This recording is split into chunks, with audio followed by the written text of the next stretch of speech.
Derek Bain, he's the other co-chair, and this is Don, who you've all come to see, but I have to do a little bit of housekeeping first, before we get to Don. Our committee is doing fantastic as we reintroduced, reinvigorated in after the 2021 meeting in Baltimore.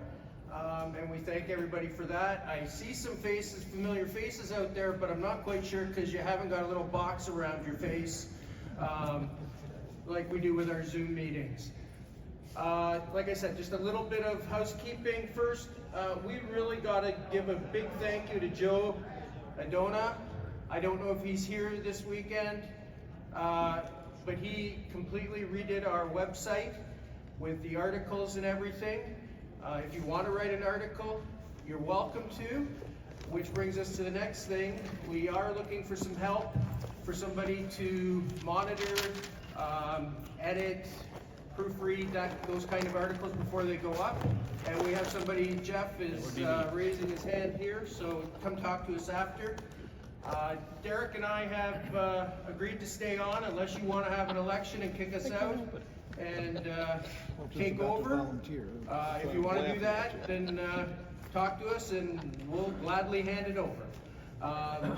But we're having fun with it, so we'd like to stay on for another year if everybody agrees. Okay. Oh, I want to shout out one more thing here. Derek does so much. He's incredible. He lines up the speakers. He keeps me in line. He knows the contacts. And as we talked last night, I'm just the eye candy, so God help us. But this committee wouldn't be anything without Derek's work. So a little hand for Derek.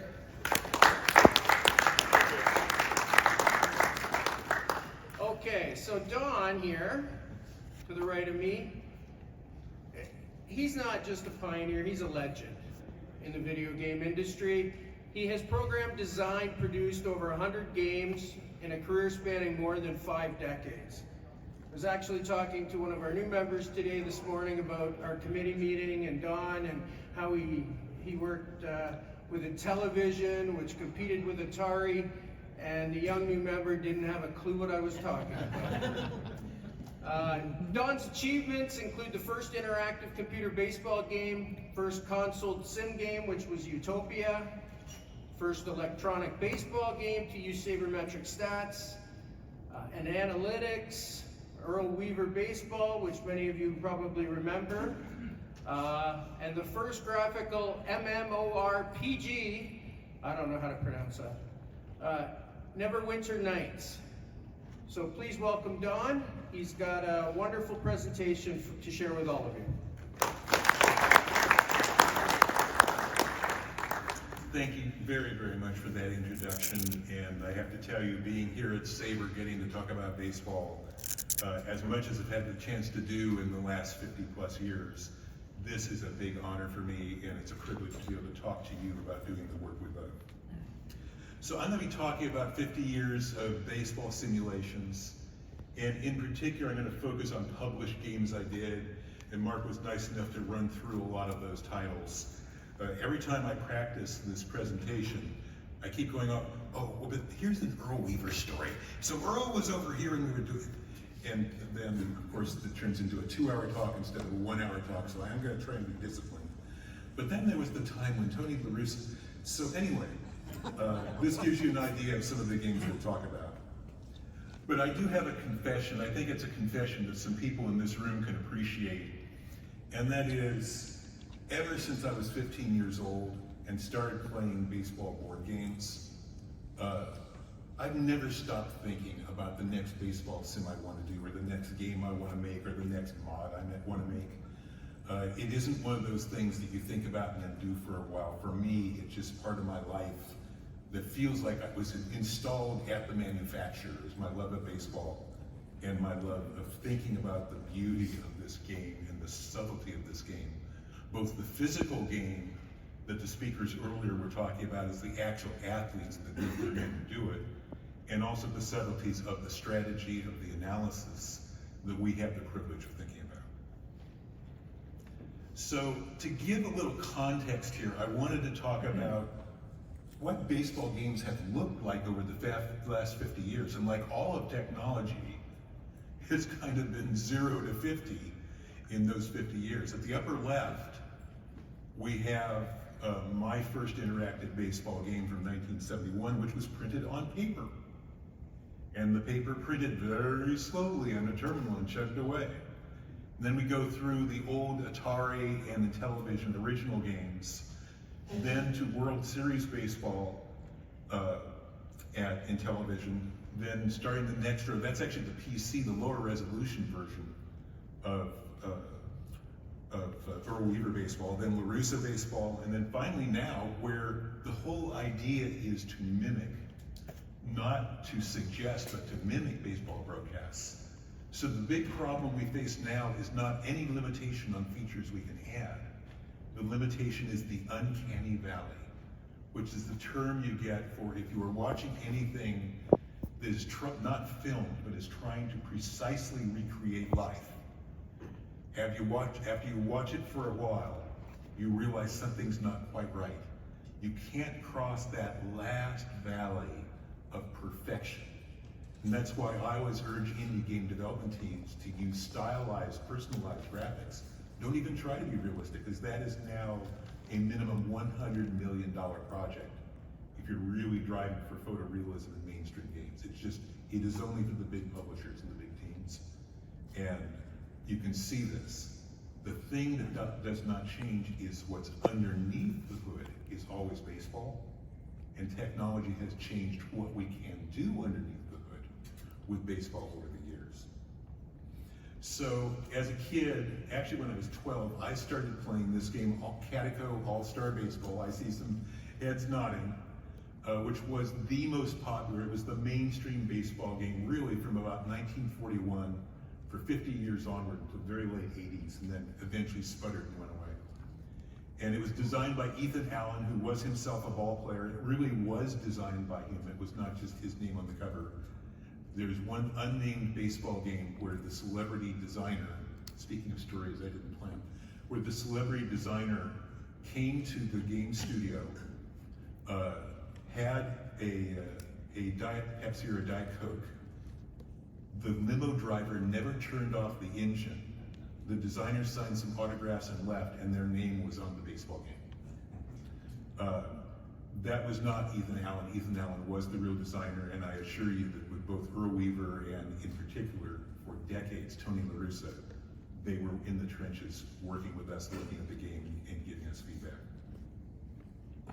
So, Catico, just for some Catico fun of old baseball, although Ethan Allen was a real major league player and a very thoughtful baseball man about how do I get people to play baseball and appreciate baseball, Catico Ellis sometimes had some problems.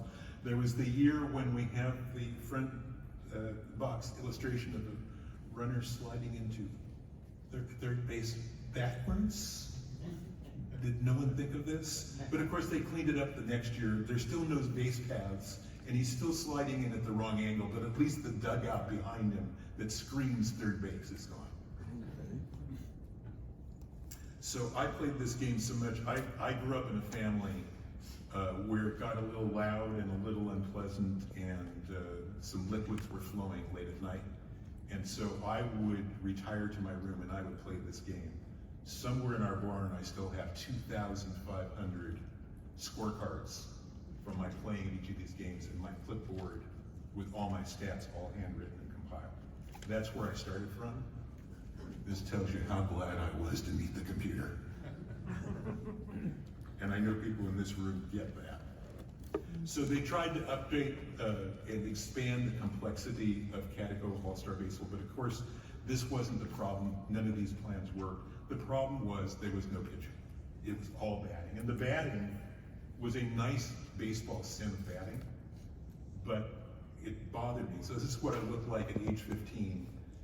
And my dog is going to make another return appearance in a moment at that time in this talk. But I was really preoccupied with we got to have pitching. And it reached the point where all I could think about, I'd be going to school and I should be thinking about school. And I was thinking about how can I get pitching in? So like a number of people have since, I built my own little version with pitching. It wasn't a great sim, but it made it better. And that was my first baseball game design. Now, again, people at SABR could say, now Don, you should be aware that at this time a number of highly reputable, excellent and accurate simulations were available for baseball fans, which included pitching. Perhaps you could have taken an alternate and less stressful course. And the fact is, All-Star Baseball was the game I played with my buddies. It was the game we could buy in the toy store, the department store. We'd go every spring, go look at the boxes each year. You could open the top because the insides were shrink wrapped, and the top 4 cards at the bottom were always visible, and you would open the boxes in the toy store. Are they new? Are they new? And then they got, oh yes, and then you'd buy your box and you'd take it home and you'd unpunch it. And just that excitement, and then we got to the year when they did 2 sets. Oh, I've got 1 set, but I don't have the other. They only have 1. What's wrong with the toy store? Can you get the other set? So, when we come to the computer, which as I say, I was very lucky it came along for my life. We all started out with punch cards.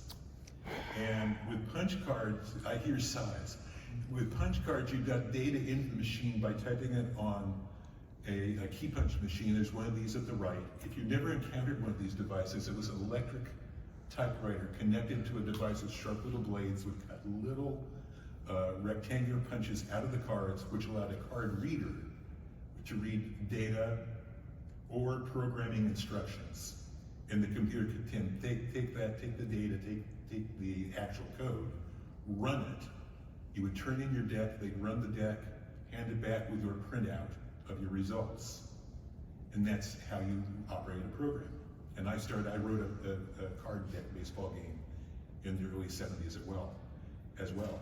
The most fun thing about it, was not dropping your card deck, because if you dropped your card deck, getting them back in order was a challenge. But the most fun thing was the sound the machine made, because it made a very satisfying loud thunk as the very precise cut was made in the card. So you'd hit a key on the electric typewriter, and if you typed it, and it was loud. And as a college student, when I was sitting in a hallway typing on a card punch, it was going, I felt pretty special, especially since I was a playwriting major, not a computer science or math major. So, and I'm going backwards instead of forwards. Let's go forwards. So, the first game that we know, and I think probably the first game, was from John Burgesson in 1962. I had the honor, I'm an advisor to the Strong National Museum Play, and I had the honor of working with John to have his papers preserved at the Strong prior to when he passed away. And in 1962, as an IBM engineer on his own time, he wrote a baseball sim that would play accurate. You would build your lineup, and it would play an interesting, accurate game.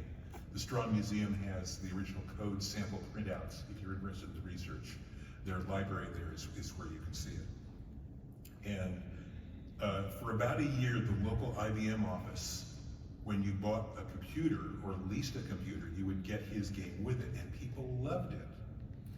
And John told me the story that about after a year, there was a different marketing guy or a different boss. And he called John in one day and he said, IBM is about serious and efficient. It is not about the fun and the frivolous. This game is fun and frivolous, and it will no longer be offered. And that was the end, commercially. But it still stands as a very important milestone in the creation of baseball sims. By the way, I have had few phone conversations as much fun as talking with John Burgess and comparing notes of work we had done. Such a great guy and such a pleasure. So in 1971, I was a student at Pomona College in Claremont, California, in Southern California. The bottom right photo is a modern shot of the entry to the dorm where I was living. And one day I came back from class, came in, and these old photographs, the one at the lower left shows kind of the entryway to the side of the dorm where I lived. And you notice just past the receptionist area on the left, there's kind of an opening there. And I walked in the dorm and I heard a clack, clack, clack, clack, clack, clack, clack, clack, clack sort of sound. I said, what in the hell is that? So I walked back, because this is on the way to my room, was down that hallway. And I walked in, and I encountered, that's the door I walked through, and I encountered two terminals and a student sitting behind one of them, the faster one. And he said, hi, welcome to the computer center. Would you like to learn how to use the computer? Why, yes, I would. And one of the first things they did is show me games, because that's what you always did to get people interested in computers at that time. So you always know, in retrospect, days that change your life. When I walked into that room that day, that tiny room, my whole life changed at that point, the whole path of my life. I didn't know it. The first thing that happened is my grades went down because I was just working on the computer instead of doing my classwork. But other things ensued from that as well. The terminals were there because the Sloan Foundation had given a grant based on a proposal from a student and a math professor at the college. And the problem they were addressing was that at that time, computers in universities, first of all, were very expensive to operate, and they were controlled by the faculty. They were used for faculty projects, they were used for graduate work, and they were used for upper level students in sciences and math. But because of the costs, access to the computer was tightly controlled, and you can understand why. But computers were beginning to become prevalent enough that the idea of the grant was, they said, what if we put terminals in a dorm so the entire student body, liberal arts students, could use a computer? What would they do? And the Sloan Foundation loved the idea and supported it. That's why we have terminals in our dorm. What are the odds that baseball nut Don is going to live in what may have been the only dorm in America at this point with street legal computer terminals? It's just, I can't believe the good fortune of that. I've heard about terminals in the years since being secreted away secretly in laundry rooms and then jerry-rigged into networks. So I mentioned there are two terminals. The more modern one, the Deck Writer 2, printed beautiful text on nice computer paper, fan-folded. The one on the right, the teletype, was a 1930s design, updated. It printed allegedly on newsprint, but we used to joke that we were printing on toilet paper when we printed our output there. Needless to say, I always tried to be on the Deck Writer, but when you signed up, you couldn't always get time on the fast machine, and then you would be sent to the slow machine. The picture I showed of this machine is a nice picture. The one we had, the team didn't have very much money left to get it. It had a paper tape reader scotch taped to the side of it, non-functional, with big yellow shipping tape, just so it wouldn't fall off and get lost. So this was hooked to a PDP-10 computer from Digital Equipment. This is a much larger installation than we had in Claremont. I was later an operator of the computer, which gave me more opportunity to sneak in and do games. This installation is bigger than what we had. The machines on the upper left are all RAM. The thumb drive you may carry files on in your briefcase carries much more memory than all of those boxes all combined, because that's when it was, this is not microchips.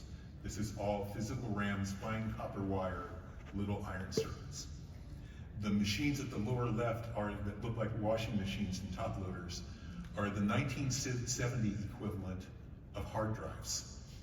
And they had very large discs, platters of metal discs covered with iron oxide with a plastic case over them protecting them.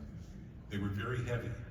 And as student operators, the guy who ran the center would always say, these are really heavy and really expensive. Don't bang it, don't do anything to it. Thousands of dollars in damage, you'd even bang the thing, so be careful. But they still let us do it. So you'd be leaning over and picture that you have 17th century fine china in a little kind of a sling, and you're trying to lift it up, and it's very heavy, and you're lifting out of a very narrow thing. If you bounce it at anything, it'll tip over and break. That's what it felt like, except it was very heavy. I hated changing hard drives. So this is what I looked like at this point in the early 70s, and very quickly I started working on writing baseball games, and this was the beginning. So here we have the late 60s Giants. I'm a San Francisco Giants fan, I'm from the Bay Area.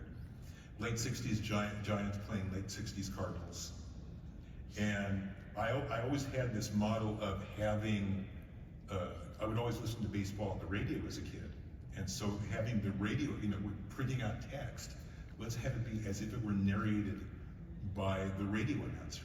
And I know John Burgesson, who was not allowed to have so much text, thought the same thing, because he has a narrative in there about, oh, it's a Texas leader to left. He was still trying to get that in. But there were other games we were seeing, and here's just comparing the two. The only real difference between what John was doing and I was doing, other than the fact I was on an interactive system, was he was forced to keep everything tighter and smaller. So we were seeing other games. This is a Star Trek game from about that same time. And here you're seeing a narrative of the Starship Enterprise fighting a Klingon vessel, and after every move in this battle, the computer comes back and says, "Command, what's your next order?" And you would guide each step of this battle against Klingons or Romulans or whoever. So of course, if you apply that same idea to baseball, now after each at bat, we can come back and ask for your input. And over time, I would keep adding features and then having to figure out how to squeeze them in.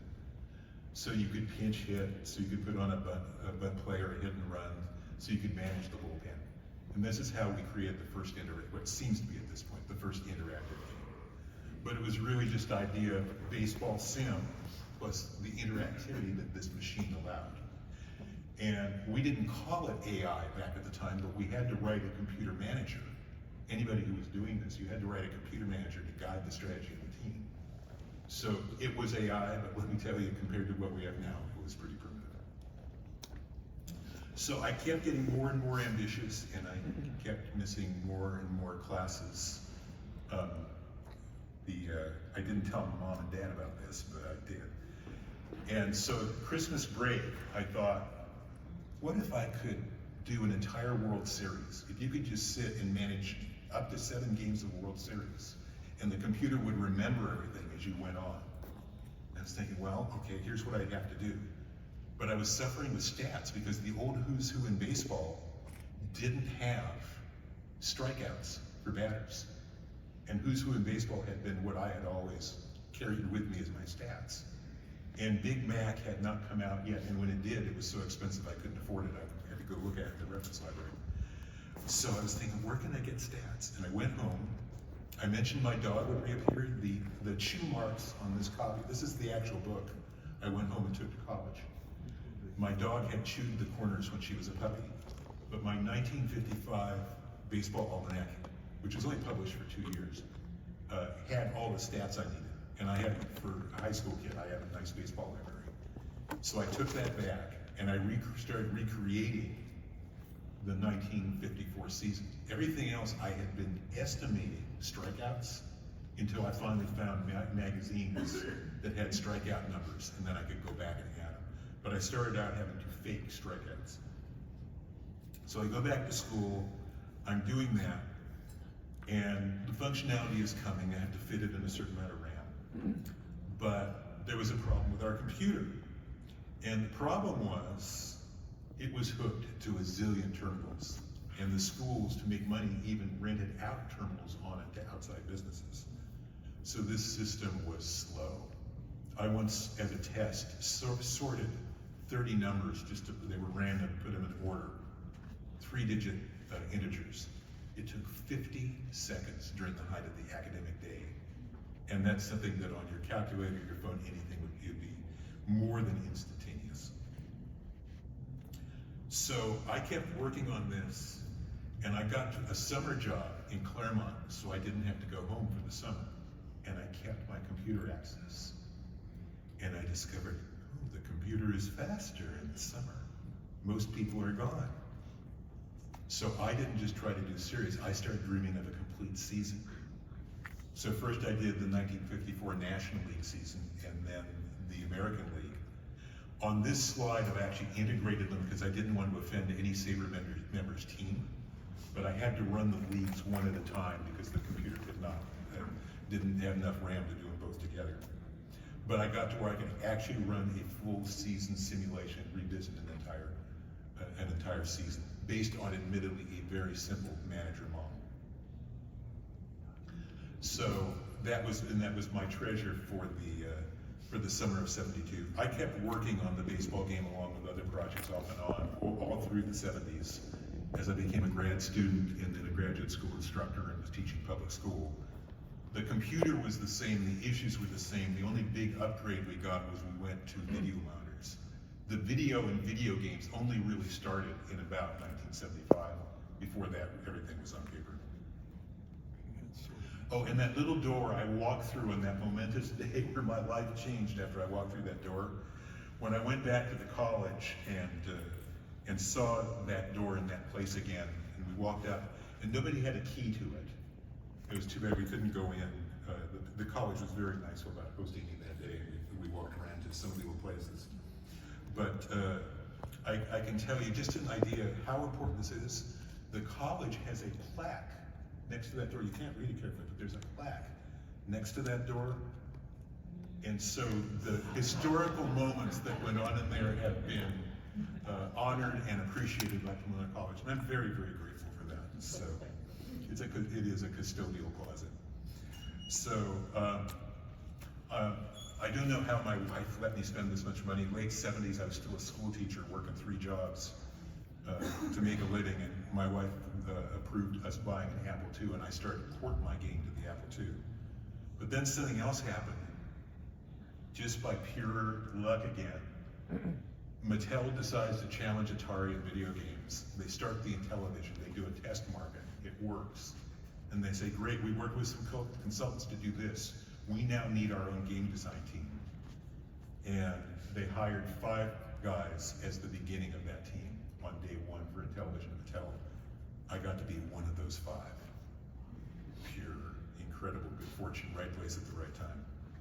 So, magazines, every night on TV, here's George Plimpton saying, Intellivision is clearly superior, and always showing the early baseball games from both Atari and Intellivision. Intellivision was a newer machine, so we had more advanced chips, but we were also more expensive.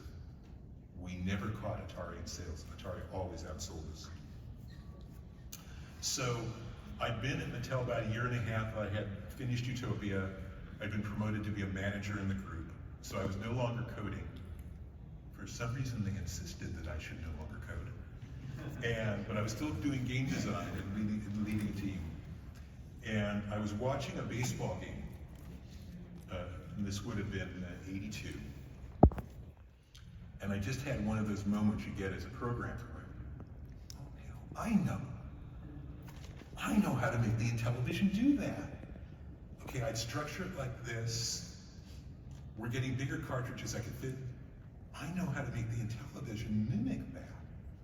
We could use like TV camera angles the way they do in TV and mimic it on the Intellivision. So I go back into work the next day and I tell my boss, who was absolutely brilliant, one of the best people I've ever worked with, and a very world-traveled Englishman. I told him all about this. He liked the idea, immediately gave it his support. We had nobody free on the team who could do it, however, and if you're trying to recreate this on what was a very primitive video game system, that's just not just any programmer's project. So we started recruiting for a special person who could understand how the animations would have to work. We had great artists, but how could you, the tech side of how to make the animations work, who could understand how to make a primitive machine do advanced things, who understood the math of perspective for camera angles, and who also was a killer programmer who could work on this kind of machine in assembly language. Because on Intellivision, we'd have to do everything in assembly. My first cartridge was 4,000 bytes, 4K, for the entire program, all the art. And so amongst the things we did for recruiting is I recruited back at Pomona College, where I had gone. And that's where I found Eddie Dombrauer. any story of either World Series or baseball or Earl Weaver Baseball without Eddie Donbrower in the story is an incomplete story. We were a team. I always felt working with Eddie that we were 1 + 1 equals some big number I was certainly not capable of on my own. In addition to being brilliant in all the ways I described, Eddie is also one of the most collaborative partners and best people. If you're going to go through hell, this is the kind of guy you want to go through a hell project with. So I was very fortunate to find him, and in absentia, I tip my cap to Eddie. The picture on the right is one of the 2 Intellivision softball teams from 1983. I'm at the upper right with my Giants cap, and Eddie is just to my left there. And so after just, I think it's within 3 months, Eddie had, looking at this, and had actually started to rig something, a mock-up of what defensive plays could look like, what it would look like at the plate. So here's an exciting view of what that first camera angle view was on the Intellivision.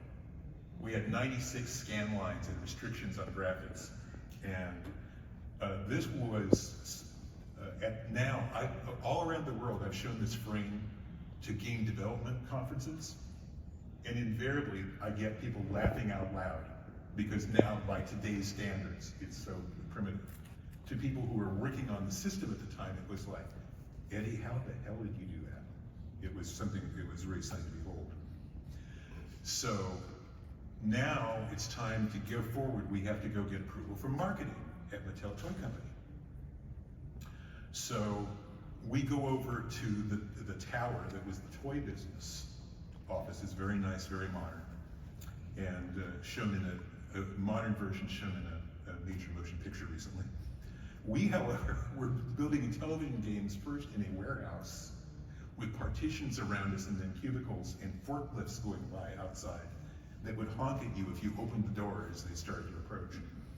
But then we moved into better quarters in a refurbished Hot Wheels factory, a block and a half away, with a corrugated tin roof. And during the summers, that roof would superheat and just come down and bake us.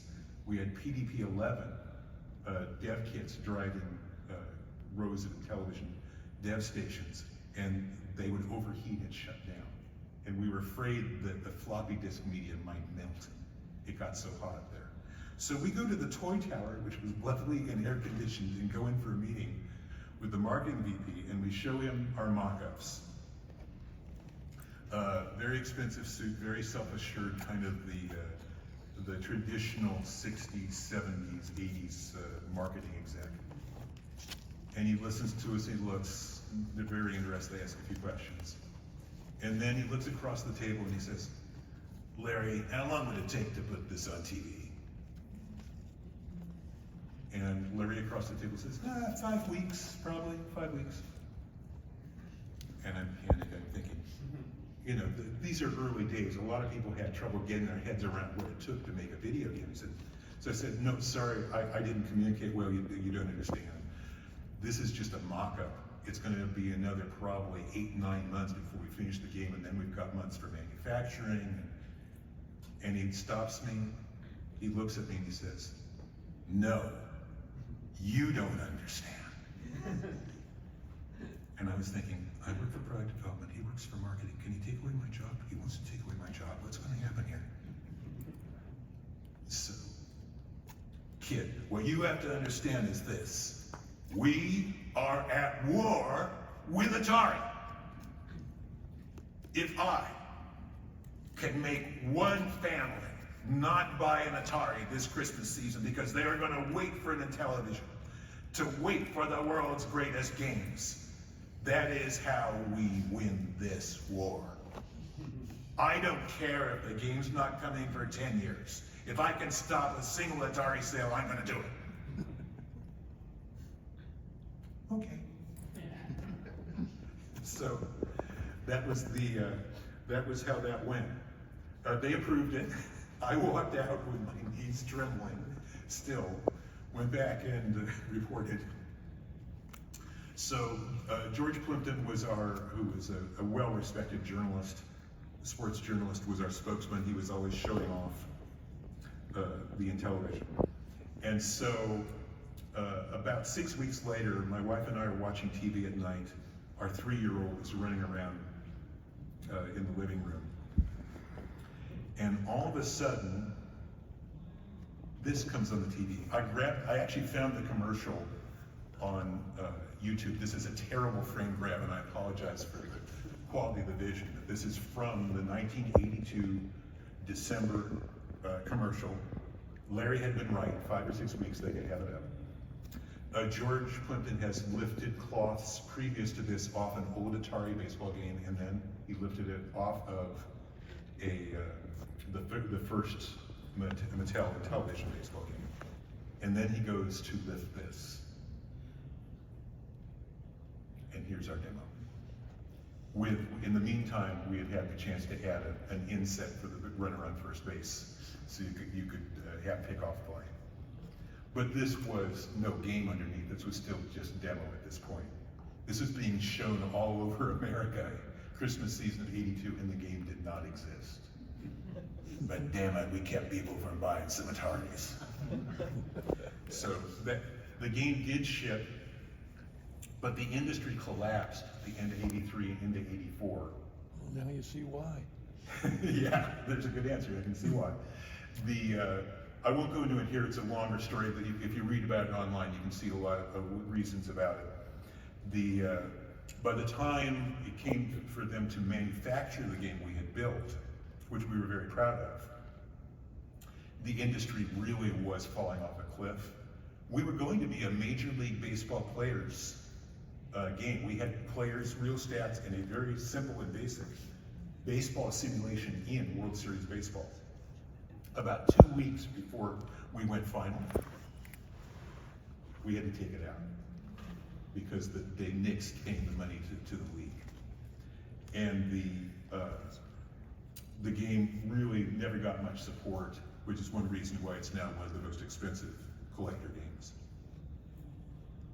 So I was recruited out of Mattel at that time. It was incredible luck to go work for Electronic Arts, Trip Hawkins, the founder, about 45 people at EA. I started pitching baseball games to Trip, and Trip and the leadership team said, there are other games out there. We want to do games that are not in crowded categories. Well, maybe you could do it on the Mac. Well, Trip had been marketing director for Apple. No, it's not going to work. Then EA went fully into supporting the Amiga, which was a powerful new machine. And at that point, I knew I had him. I went back and said, Trip, the baseball game I've been pitching to you. He said, yeah, we should go talk to the team about it. We got it approved. I called Eddie up. We all agreed that Earl Weaver should be the expert we use, because we were all working. Madden football would not be shipped for years yet, but we were working on it. We had shipped Dr. J and Larry Bird go one-on-one.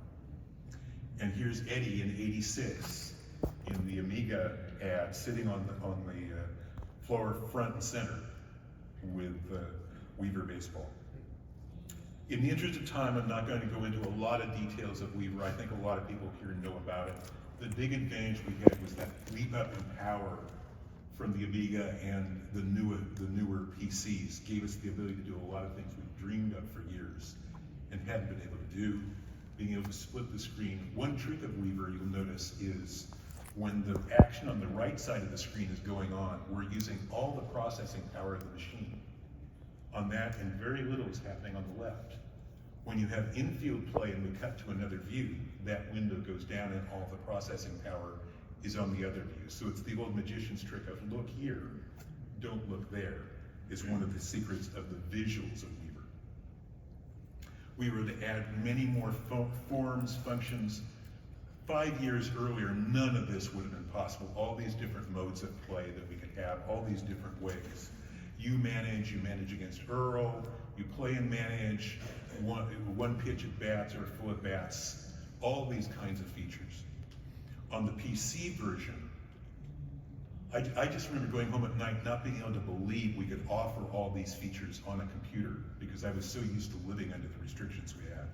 Oh, infield depth, outfield depth, shifts of that era, left and right, and so in pitching around someone, calculating the risk you would take in your leadoff. We also had computer speech. The Amiga had very good computer speech, so it would announce the players and narrate the game. And we did that with phonemes, special spellings that would convey different sounds. I once wasted a complete weekend trying to teach the machine to say the words Joe DiMaggio.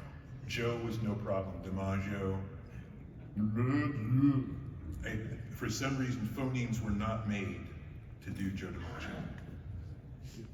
So after that, I left EA, went to Broderbund as an executive, did some other games, and I took 2 years off of baseball because Eddie had formed his own company, and he was in partnership with EA in the deal we did, and I did not want to compete with Eddie. So for 2 years, I didn't do baseball, so that would be a clear run. And then, of course, I wanted to go back and do baseball again. And so, thinking about, okay, who would I want to work with? Working with a real manager with Earl had been so valuable. And Earl Weaver, sitting across from Earl in the visitor's manager's office in Oakland and having him pull his index cards with the famous data about specific batters, different pitchers, pull out the decks of the index cards and throw them across the table to me. I don't know that I just, at that moment, I thought, I'm in heaven, don't tell me I've died. I'm just in heaven talking about this with Earl Weaver and looking at his cards. So, at that time, we chose Tony La Russa, who was then with the A's, later with the Cardinals. I had my famous phone call with him. We're negotiating the deal with his agent. Tony calls me, I think this deal is about to go south, I'm screwed. Tony says, I just wanted to call you to tell you the contract have limitations in it. During the season, I have things I've got to do, but whatever I can, whatever it takes to make this a great game, count on me, I'll do it. Don't worry about the contract. He joined our board of directors of the company. I've worked with him now for over 30 years. He is an extraordinary man. So in the original game, big innovation that we were very proud of was the outfield circle. We had always followed fly balls as shadows, and then you would intersect with the shadow to catch a fly ball. And I got the idea we could have a circle that would be big when the fly was high, and then would gradually narrow. And here, shortstop leaping for the ball. We know it's going to be over his head because we can see where it's going to land, and we can see it's not that high, but it's high enough to go over his head, and that lets us play. All other games later adopted that same mechanic in one form or another, and even TV coverage has mimicked it at times since then. We especially liked having a player be able to run into the circle as the ball went down, and then having the wind, a feature we were to add, to be able to move the circle so you could see how the wind was affecting the ball. Because now we were doing full physics models. It's simulation to decide what we think happens, and then we turn it over to physics after that. So lots of features, full season, of course, got to do the full season. And of course, much faster now than it had been in Weaver, or let alone in the PDB-10. Adding all the features as the years went on, a fantasy draft, GM challenge, we were playing fictionally into future years. Players age out, and we get fictional new players. And that led to our being able, we were a successful game publisher now, we were publishing our own game, and I had the chance to do my dream project, which is old-time baseball, where we had every lineup from 1871 till 10 years before the current game for rights reasons.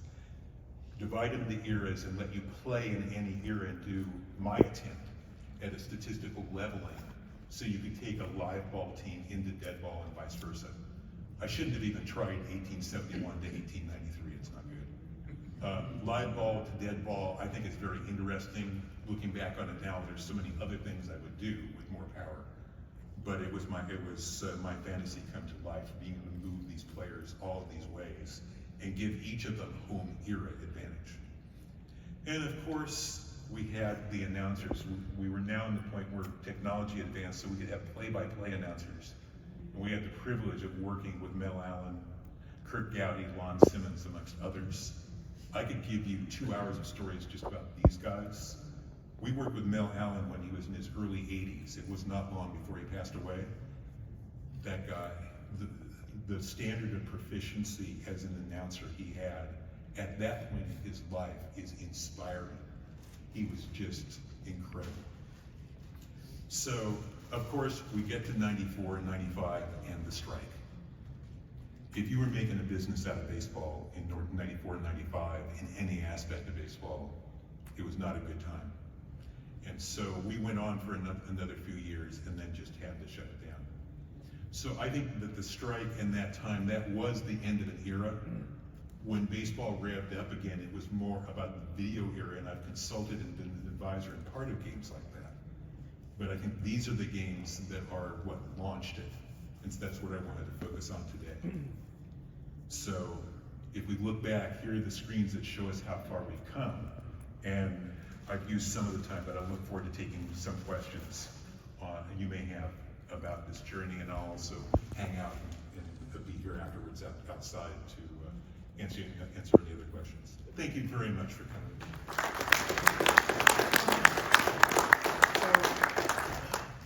Do you have somebody with their hand out?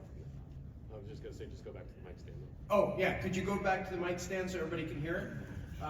While people get back there, a couple of announcements. One of the things I wanted to mention, we do have on YouTube, on the SABR YouTube channel, all of our meetings that we've had, and we actually did have Eddie Dombrower for a night, and that is a great one to watch. Wonderful man. Don speaks so highly of him, and we got to meet him, and he was great. Two other quick things. September 3rd, we have Chris Witt from Deep Dive Baseball. And on October 8th, we have Alex Erath. He's a programmer, and he's worked with ESPN and Super Nintendo. So there'll be Zoom calls, there'll be information out. Follow our Facebook page and our Twitter page if I can get access again. But we'll be there very shortly. So I'll start on this side because there's two of you. Thank you for that. Thank you for this, Don. I wanted to thank you for Earl Weaver Baseball. I have no idea how many hours I invested in that in my youth.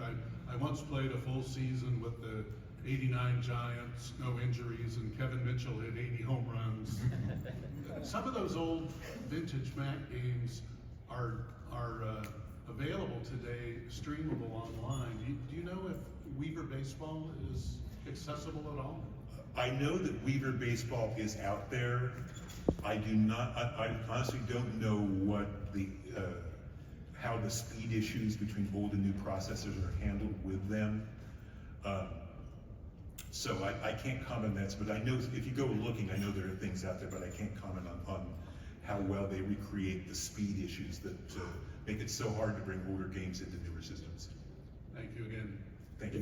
If you purchase those on eBay, and if you have a floppy drive, you can load them onto your newer machine. Basically, it is possible, and then you have to run it in an emulator like DOSBox. But you have to jump through some hoops, but it is doable. So, If you buy it, contact Eric and he'll walk you through it. yeah, I can do that. Thank you. I loved your comment about always thinking about designing the next game. Something that keeps striking me with these meetings is the lack of publicity, one game versus another. That is, you asked a great question, what about pitching? But at the time you were asking the question, a tabletop board game was coming out that I've been a lunatic about the rest of my life that dealt with that. Yeah. Have you ever heard of Sports Illustrated Baseball? Okay. I mean, so I sort of want to ask, why didn't you look in that direction? Or did you and just... Yeah, because I'm thinking about it, because there were two of those sims that were tied to Sports Illustrated, if I remember. And we played various games at the time and so on. But that's the reason we went looking for the athletes to work with. Once we did it, we really realized how much we got out of it. It really, if they didn't just come drink a Coke and leave, if they really worked with you, they added so much. But it also helped with the matter of getting your game noticed. I'm an advisor to some indie startup type teams. And one of the things we talk about is there's two steps. There's building a great game, and then there's getting people to notice that you have a great game, and then there's getting people in today's era to pay so that you can keep working and build more great games. And so that is an eternal problem. Working for big companies like Mattel and what EA became, it was very easy for us because the big companies made it get noticed. With smaller companies, it is the largest part of the problem. It is actually harder to get your game noticed today than it is to create a good game. Great presentation, thank you, I appreciate it. And you know, I started out mainly as a dice guy, and that was before you could see things on the screen and whatnot. And it sort of made me start thinking about the role that you play when you're playing these games. Most of the ones that you went through here were more playing the role that varied by gameplay. You played the role of the shortstop when there was a ground ball hit to the shortstop. What about the role of manager, set the lineup, make the in-game? You know, there's obviously lots of platforms that do that, but it seems like it took a while for the video game side of it to go that direction. That's a debate on Earl Weaver Baseball. We discussed that a lot because with the background I have, I always thought of the position of the manager. But as games got more powerful, systems got more powerful, video games allowed you to control the players and have the fantasy of being the player as well. We debated that a lot. And in fact, Weaver started out being more arcadey or more about control. And I came back and I said, we've got to make a change here. We've got to add the one pitch mode. So if those who want to do a manager mode can do it and you're not watching the other pitches. If it's a simulation, we just showed the result of that. And there were other people. At EA, in the early days of EA, we were very collaborative, and we would just talk to each other and get feedback constantly. It was a very collegial environment. And people said, one pitch mode? Why would you want one pitch mode? That's not the game. Well, for some people, it's the game. So your question is exactly the debate. I can picture where we were in the EA kitchen debating it at that time. And you're right, you cut right to the issue. And I couldn't hit the curveball, that was my problem. Thank you. Thank you. Oh, we got one more here? Yes. No? Yeah, we know it's getting close to the time. We also lost 5 minutes to start, so, but we're working on it. I'd like to thank everybody. I'd like to thank Don for coming. Just on his last note there, one of the things that we have found in our committee is people play the games and they want to do different things. They sometimes want to be the player, they want to be the manager, they want to be the owner. I recently joined another league, which I got to be the current Toronto Blue Jays, and I won't say which ones, but I fired some coaches right away. And that was just personal pleasure. Thanks all. See you online. Contact us. We've had a great range of things, all the way from programmers to authors around fantasy sports. We're getting everybody we can, and we'd like to see more online. So thank you very much.